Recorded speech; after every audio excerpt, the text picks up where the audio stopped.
दिनै जितु सिलाबथार दखरा खौसेथि बर' सुबुं आफादा मोनसे पाब्लिक मिटिं लादों आरो बिनि गेजेरजों जोंहा नोंसा जितु खौसेथि बर' सुबुं आफादनि दैदेननायाव जितु BKWSC आ मोनफुंनो हाबाय दिनै नोंथांमोना बे दैदेनगिरि बिथांमोननिसिम मा बुंनो सानो आरो बिथांमोनखौ फैबाय थानाय समाव बे BKWSC खौ माबायदि दैदेनलांजानो लुगैयो?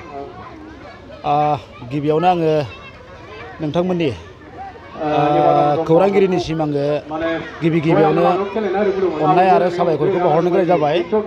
दा नोंथांमोननि सोंनायाव आं बेखौसो फिननाय होनो नागिरो। दा जोंनि जिथुनिखि BTC बा दानि BTR नि बाहेराव जोंनि गं 27 जिल्लानि बर' रायजो राजाफ्रा हाजो खंखर दैमा सेर गुबुन गुबुन हारिनि गेजेराव थानानै दिनै 10 लाखनिबो बारा बर' रायजो राजाफ्रा खुनु जोंहा रांखान्थियारि बिथिङाव हक राजखान्थियारि बिथिङाव हक सोलोंथाइ बिथिङावनो हक धोरोमखान्थियारि बिथिङावनो हक जोङो जोबोद गोग्लैसोना थादों होननानै बुंबाबो जोङो बाराद्राय बुंनाय जानाय नङा। बेनिखायनो दा जोंनि जिथुनिखि गुबुनफोर बायसा काउन्सिल दा जोंनिसाय खम सुबुंफ्रानो जिथुनिखि काउन्सिल मोनदों। जेरै बुंनो थाङोबा बैसांफोर राभाफोर टेङालफोर सुनालफोर बिसोरनि बायसा जोंबो काउन्सिल माने नागिरबोबाय थादोंमोन। जोङो 2014 मायथाइनि सिमेन्ट सानजारि नोगोर होननाय जायगायाव जोङो खौसेथि बर' सुबुं आफादखौ जोनोम होनानै दिनै जोंनि मिरुनि दैदेनगिरि सारमोनखौ जोङो साबायखर बावनांगोन। दे जोंनि 27 जिल्लानि 10 लाखनिबो बारा बर' रायजो राजाफ्रा गुबुन काउन्सिलफोर बायसा जे जोंबो मोनसे रांखान्थियारि बिथिङावनो हक राजखान्थियारि बिथिङावनो हक बायदि बायदि बिथिङावनो हक जोंबो माने जौगानो हासिगोन। आरो बे काउन्सिलखौ जोङो बयबो जोंनि 27 जिल्लानि सिङाव जेसेबांनाखि बर' रायजो राजाफोर दं बा माहारियारि आफादफोर दं जों बयबो जोङो आखाइजों आखाइ ज' हमलायनानै जोङो बे काउन्सिलखौ जोङो मोजाङै जोङो दैदेनलांनांगोन आरो मोजाङै मोजां जों दाफुंलांनांगोन।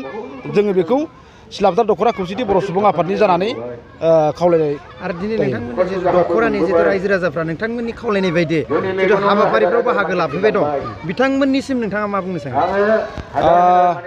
जोंनि सिलाबथार दखरा खौसेथि बर' सुबुं आफादनि खावलायनाय लेखायै मोनफ्रोमबो मेल मिटिं प्रग्राम हक जोंनि सिलाबथार दखरानि सिङाव थानाय रायजो राजाफ्रा जोंनि खावलायनाय लेखायै बायदियै ओंखारबोयो। आरो दिनैनि बे मेलावबो बे माइ हानाय सम बोथोराव गावबागावनि बेसेन गोसा खामानिखौ दोनथ'नानैबाबो लोब मेहेर गोनां खालामफैदों। रायजो राजा आइ आफा बिदा फंबायमोननिसिमबो जोंनि दखरानि जानानै जोङो गोसो गोरबोनिफ्राय साबायखरखौ बावहरो। दिनैनि जिहेतु गाहाय आलासिया सोरमोन नोंथांमोननि? दिनैनि जोंनि सिलाबथार दखरा खौसेथि बर' सुबुं आफादनि जिथुनिखि मेल लिंथुमनाय बेहाय गाहाय आलासिया जोंनि धेमाजि जिल्ला खौसेथि बर' सुबुं आफादनि मानाव गेदेर आफादगिरि मुस्रि मनरन्जन बसुमतारी सारामोन दिनैनि गाहाय आलासिया। दिनैनि बे मेलाव गिबियाव जोंनि खौसेथि बर' सुबुं आफाद थाहैबाय। नैथियाव आन्डिबेटेड लखिमपुर डिस्ट्रिक्ट सारेन्डार इन देबि आरो लोगोसे XBLT welfare society undivided Lakhimpur district आरो लोगोसे धेमाजि जिल्ला कमिटि बर' थुनलाइ आफाद आरो जोंनि मोननै धोरोमारि आफाद बाथौ धोरोम आरो ब्रह्म धोरोम आरो लोगोसे जोंनि बे ओनसोलनिनो गेजेर गुदि गेजेर आरो गोजौ फरायसालिनि फोरोंगिरि आरो फोरोंगुरु आरो मेलेमजिबि सानसुमै रायजो राजाफोर जोंनि बे मेलाव बाहागो लाफैदों। सिलाबथार आनसलिकआव समष्टि दानायनि खोथा बुंनाय बे समष्टि दानायखौ माबायदि दैदेनलांनो सानो एबा सालायलांनो सानो समष्टिखौ? जोंनि सिलाबथार दखरा खौसेथि बर' सुबुं आफादनि साननाया बा रायजो राजानि साननाया जोंनि सिलाबथार मोनसे समष्टि जोङो मोनगोन गोरलैयैनो जों बेखौ आसा खालामबाय थादों। मानो होनोबा जोंनिसाय खम सुबुं गुबुन काउन्सिलफ्रा जेरै बैसांफ्रा बा दिउरिफ्रा दा दिउरिफ्रा जनायाव 3,500 एसेल' बारा बेहायबो मोनसे समष्टि दं। दा बेबायदि हिसाबै जोंनि सिलाबथार दखरायाव 9,867 सुबुं दं। बे हिसाबै जोङो सानो जे जोंनि सिलाबथारा मोनसे समष्टि जागोन आरो बे समष्टिखौ जोङो मोनगोन आरो जोङो मिरुनि दैदेनगिरिफोरखौबो जोङो खावलायगासिनो दङ आरो मिरुनि दैदेनगिरिफ्राबो जोंखौ खोथा होदों। बे हिसाबै जोङो मोनसे समष्टि जोंनि सिलाबथारा जागोन बेखौ जों आसा खालामो। दिनै गोदानै मोनसे आफाद दाफिनगोन बडि चेन्ज जागोन। दिनै गलाघाटआव फेब्रुवारियाव जानो गोनां सेन्ट्रेल मोनसे कनफारेन्स जागोन। बेवहाय UBPOनि बिबानखौबो सोलायनाय जागोन।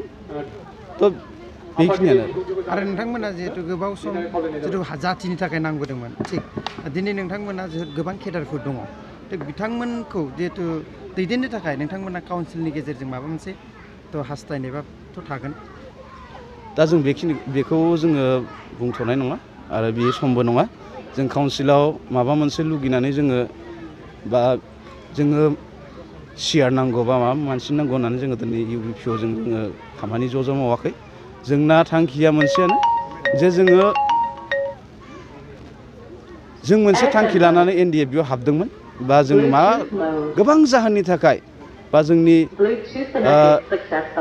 माखासे कमिउनिकेसन एसे गेप जालायदों जोंनि गेजेराव बा जोंनि आफाद गावस्रानि जानायावसो गोबां जोंनि केडारफ्राबो सारेन्डार जानांगौ बायद'था जादों मोनसे समाव 2008नि माखासे आफाद गावस्रानाया बे समनिफ्रायनो गोबां जोंनि केडारफ्रा गावस्रि जानानै सारेन्डार जाबोदों जानानै दिनै बै सारेन्डार जानाय बा बै जायफोर एक्सपेल्टिफोर दंमोन सारेन्डार NDFB जों हिसाबै बा एक्सपेल्टि हिसाबै जोङो जायफोर ओरैनो जिरायना थानाय दा जोङो मा मावगोन जोङो दाना जाथिनि थाखाय जों मा मावनो हागोन दा बेखौ नोजोर बोनानै दिनै UBPO बायदि मोनसे प्लेटफर्म मोनसे सोरजिनो हानानै जों गोजोननाय दं जे जों जाथिनि थाखाय मावनो थाखाय जों मोनसे खाबु मोनफिनदों जों भाग्यबान होनना सानना लानांगोन आरो जों फिन खेब आं बुंगोन जोङो UBPनिफ्राय माबा मोनसे लुगैनानै जोङो सारेन्डार NDFBया जों बोखावजायो लखिमपुर जिल्लाया जोङो माबा मोनसे लुगैनानै जे जों बिसोरखौ जों थाफादों बे नङा बे जानो हाया आरो जोंना थांखियानो जों जाथि दानाय खामानियाव जोङो अराय सम UBPयाव जों लोब्बा लानानै जों मावलांगोन